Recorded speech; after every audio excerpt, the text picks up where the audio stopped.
Selamat pagi anak-anak semuanya.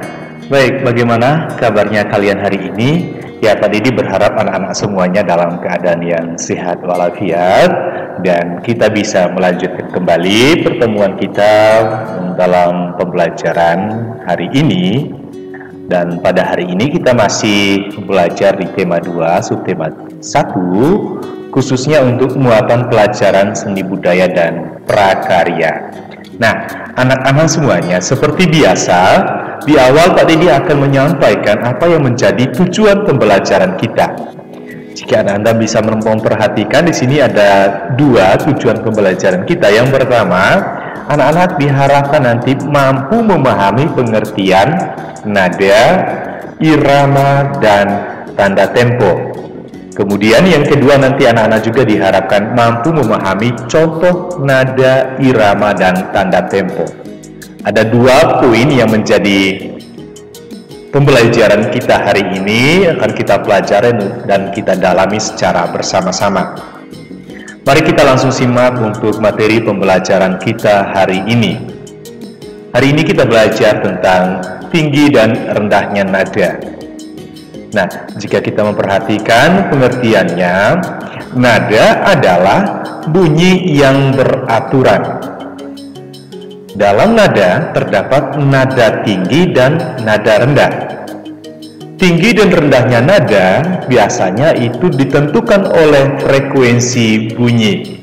Jadi, untuk melihat nada seperti apa, nada tinggi dan nada rendah nanti akan Pak Didi sampaikan. Nah, sebelumnya Pak Didi mengingatkan bahwa kita sering sekali mendengarkan lagu atau bahkan menyanyikan lagu. Ya, jadi ketika kita mendengarkan lagu atau kita menyanyikan lagu, biasanya di dalam lagu itu selalu ada nada dan selalu ada nada tinggi dan nada rendah. Nah, itu tanpa kita sadari kita sudah melakukannya. Namun hari ini Pak Didi ingin memberikan suatu pengertian khusus kepada anak-anak tentang apa itu nada, apa itu nada tinggi, nada rendah, sehingga kita ketika kita bernyanyi kita tahu bahwa oh, ini nada tinggi dan ini adalah nada rendah. Baik, mari kita lanjut. Biasanya urutan tinggi rendahnya nada itu disebut dengan tangga nada. Jadi ada nada mulai dari nada rendah, nada tinggi sampai yang paling tinggi. Atau di dalam pembagian istilahnya ada 1 oktav, 2 oktav, dan 3 oktav. Biasanya terdapat 7 nada yang menyusun tangga nada dari nada rendah ke nada tinggi. Ini tangga nada. Kemudian nada yang ditulis dengan angka itu disebut dengan not angka. Lalu nada yang ditulis dengan berbentuk huruf balok itu biasanya disebut dengan not balok, atau contoh not balok itu biasanya ada yang gambar ilustrasi yang Pak Didi sampaikan bagian bawah. Nah, sekarang mari kita perhatikan tangga nada berikut. Ini tadi yang Pak Didi sampaikan. Jika anak-anak memperhatikan, itu adalah tangga nada. Mulai dari do, re, mi, fa, sol, la, si, do. Jadi kalau makin ke tinggi itu akan makin tinggi lagi. Ya, Pak Didi contohkan, tapi mungkin suara Pak Didi nggak sebagus suara kalian. Misalnya do, re, mi, fa, sol, la, si, do. Jadi mulai dari yang paling rendah sampai yang paling tinggi. Ini adalah tangga nadanya, sehingga nada yang tinggi itu menunjukkan suara semakin tinggi. Misalnya tadi, kalau anak-anak perhatikan, do paling atas ada tanda titik, itu biasanya menunjukkan itu not tinggi atau nada tinggi. Makanya tadi, mulai dari paling rendah, Pak Didi mencontohkan, misalnya tadi ya, itu yang sudah Pak Didi contohkan. Semoga suaranya karena Pak Didi sendiri menyadari suara Pak Didi bukan suara yang bagus. Kemudian, selain tangga nada, di dalam menyanyikan sebuah lagu, kita juga akan menyadari yang namanya pola irama dan ketukan. Nah, apa itu irama? Irama merupakan rangkaian bunyi yang teratur. Rangkaian bunyi yang teratur, itu iramanya. Nanti kita akan lihat Atau Pak Didi akan membantu dengan contohnya. Kemudian pola irama itu apa? Pola irama merupakan panjang pendeknya bunyi sebuah lagu. Itu pola iramanya. Nah, pola yang terbentuk itu ada bunyi nada yang teratur dan berulang-ulang. Maka di dalam pola irama sebuah lagu ada yang kita sebut sebagai panjang pendek bunyi. Nah, panjang pendek bunyi ini dihitung berdasarkan ketukan. Pada umumnya anak-anak, pola irama dalam lagu itu ada 4/4, 3/4, dan 6/8. Nah, kita bisa memperhatikan ada birama 2, itu memiliki 2/4 hitungan. Contoh misalnya setelah garis birama ada 2 nada, terus garis birama lagi ada 2 nada, dan seterusnya. Itu untuk pola birama 2/4. Kalau pola birama 3 bagaimana? Pola birama 3 itu memiliki birama 3/4 hitungannya. Nah, bisa anak-anak perhatikan di samping pada ditampilkan ada, misalnya ada garis birama yang pertama, kemudian ada nada do, si, terus garis birama lagi, lalu nada berikutnya ada do, si, la. Lalu birama 4 itu memiliki 4/4 hitungan. Contoh misalnya di sana Anda bisa memperhatikan ada garis birama terus nada. Ada 4 ketukan di sana. Sol, mi, fa, sol, mi, fa, sol. Jadi ada nada di sana. Kemudian pada birama berikutnya ada nada lagi. Nah, ini untuk birama 4/4. Makanya itu akan kemudian dari birama-birama ini kemudian akan menentukan panjang pendeknya bunyi, dan kemudian akan terbentuk sebuah pola irama dalam sebuah lagu. Itu yang berkaitan dengan pola irama. Nah, Nana bisa memperhatikan di sini ada pola birama, misalnya do, re, mi, fa. Ini setiap not itu bernilai 1 ketuk. Do, re, mi, fa. Jadi itu untuk ketukannya ada do, re, mi, fa. Nah, itu ketukannya. Jadi cepat. Jadi kalau misalnya setiap not bernilai setengah ketuk, itu akan menjadi do, re, mi, fa, sol, la, si, do. Akan seperti itu modelnya. Begitupun seterusnya, not 1 bernilai setengah ketuk, sedangkan not 2 dan 3 itu bernilai 1/4 ketuk. Itu anak-anak bisa memperhatikan yang Pak Didi tampilkan. Lalu tadi yang Pak Didi sampaikan tentang nada. Ada nada rendah, nada sedang, dan tinggi. Biasanya ciri-cirinya di dalam not angka itu pada letak tanda titik. Di bawah not angka kalau ada titik bagian bawah itu biasanya menunjukkan bahwa not tersebut adalah not rendah. Sedangkan tidak ada tanda titik biasanya itu not sedang, dan ada tanda titik biasanya bagian atas itu adalah not tinggi. Nah, biasanya di dalam sebuah lagu pada umumnya yang di aransemen, biasanya not-not rendah ini kebanyakan diletakkan pada pembagian suara bass atau bariton. Nah, ini mulai dari not rendah, sedang, ke tinggi. Itu berkaitan dengan pola irama dan ketukan.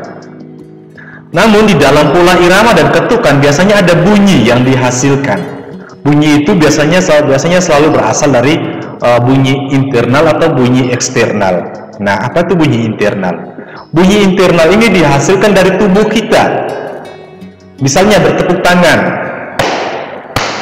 atau menepuk paha, atau menghentakkan kaki. Itu bunyi internal, itu bunyi yang datang dari tubuh kita. Biasanya bunyi internal ini itu mau menunjukkan soal irama atau ketukan dalam sebuah lagu. Kadang kita menyanyikan dengan sambil bertepuk tangan, seperti itu. Itu untuk bunyi yang dihasilkan. Lalu lama bunyi tepuk tangan disesuaikan dengan nilai nadanya. Misalnya tadi 4/4, 3/4, atau 2/4 itu nilai nadanya. Maka 1 tepuk tangan dapat bernilai setengah ketuk, 1 ketuk, dan 2 ketuk, atau 3 ketuk dan 4 ketuk. Itu untuk 1 tepuk. Nah, sedangkan bunyi eksternal biasanya dihasilkan oleh alat musik, misalnya gendang, drum, suling, gitar, tamburi, dan lain-lainnya. Misalnya kalau anak-anak misalnya di dalam sedang ikut kursus musik, misalnya kursus drum, biasanya sama pelatihnya akan memberikan contohkan irama, misalnya dung dung tek, dung dung tek. Itu biasanya bunyi untuk menjaga irama dalam sebuah lagu. Nah, ada macam-macam bunyi, misalnya ada dobel, misalnya dung dung tek, dung dung tek, atau biasanya nanti anak-anak bisa baca di dalam buku pelajaran itu juga ada. Makanya kalau Pak Didi mencontohkan dengan bernyanyi, suaranya ya tidak terlalu bagus. Baik, kita lanjut anak-anak semuanya. Untuk selanjutnya, ini Pak Didi melampirkan sebuah teks lagu yang dimana dari teks lagu ini Pak Didi akan memberikan informasi kepada kita semua. Ini Pak Didi mencontohkan lagu Tanah Airku ciptaan Ibu Sud. Nah, dari teks lagu yang anak-anak lihat di sini, kira-kira informasi apa yang ingin Pak Didi sampaikan kepada kalian? Yang pertama, anak-anak, jika kalian memperhatikan di sana ada Pak Didi memberi kotak warna-warni. Yang pertama, misalnya ada kotak berwarna merah dengan tanda panah, itu mau menunjukkan nada dasar sebuah lagu. Artinya, dari lagu Tanah Airku ini nada dasarnya adalah do sama dengan bes. Kemudian yang bagian bawahnya yang warna hijau yang pada ditandakan juga itu adalah informasi untuk dirama sebuah lagu. Artinya lagu ini dinyanyikan dengan tempo 4/4, ya, 4/4. Dan temponya adalah larghetto, ya, larghetto. Semoga tidak salah tulis. Nanti bisa dikoreksi sama Pak Priyo, kita bisa sambil belajar sama Pak Priyo juga. Nah, biasanya lagu ini, larghetto, itu lagu dengan ciri tempo lambat. Itu dua informasi dari teks lagu itu. Yang lain, misalnya tadi Pak Dedi sempat singgung soal garis birama. Nah, anak-anak bisa memperhatikan pada garis merah yang Pak Dedi tandakan arahnya, itulah yang disebut sebagai garis birama. Kemudian not balok. Kalau not balok bagian bawah yang Pak Dedi yang Pak Dedi garis bawahi itu di not baloknya itu adalah not baloknya.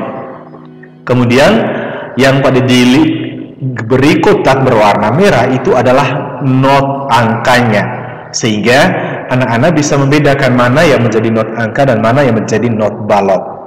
Nah, untuk lebih mengenal not balok itu seperti apa dan not angka seperti apa, nanti anak-anak semuanya nanti akan dibantu oleh Pak Priyo. Nanti Pak Priyo yang akan memberi penjelasan lebih detail kepada anak-anak tentang not angka, urutannya, bagaimana cara menuliskannya, cara membacanya itu seperti apa. Nanti kita akan dibantu oleh Pak Priyo nanti. Baik, itu berkaitan dengan informasi lagu. Dan biasanya anak-anak pada umumnya tempo lagu itu ditulis bagian pojok kanan atas, ya. Nada dasar lagu itu ditulis bagian pojok kanan atas. Lalu bagian kiri itu biasanya nama pencipta lagu atau Arab yang mengaransemen lagu itu. Kita lanjut.